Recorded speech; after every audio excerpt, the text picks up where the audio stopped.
You know how I know that raising taxes 2.5% for companies making more than $10 million isn't going to send every single corporation rushing out of New York City? Because they're already existing in the most expensive city for them to exist in America.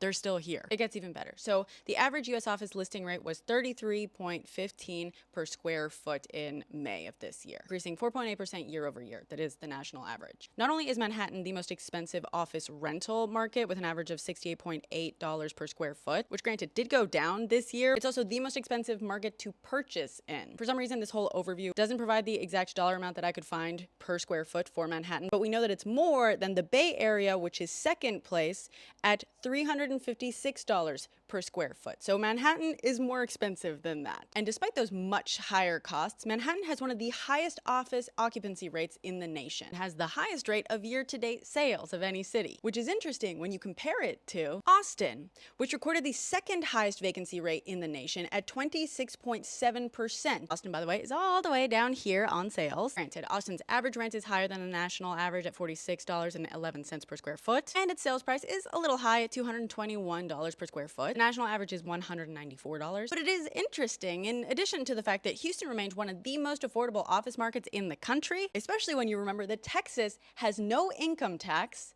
and no corporate income tax. It has a franchise tax of 0.375% for retail or wholesale and 0.75% for other industries.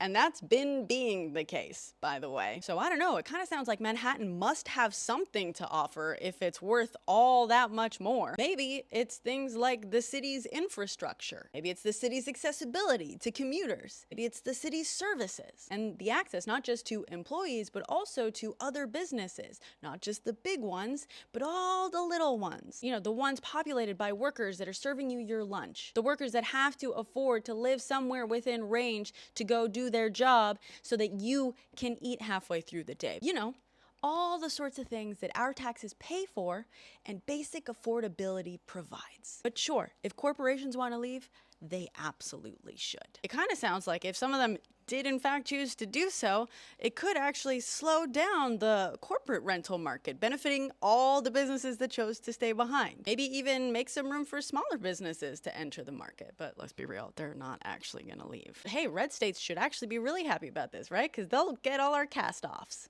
Maybe the reason all these businesses pay far more money to be located in Manhattan is because it's worth it.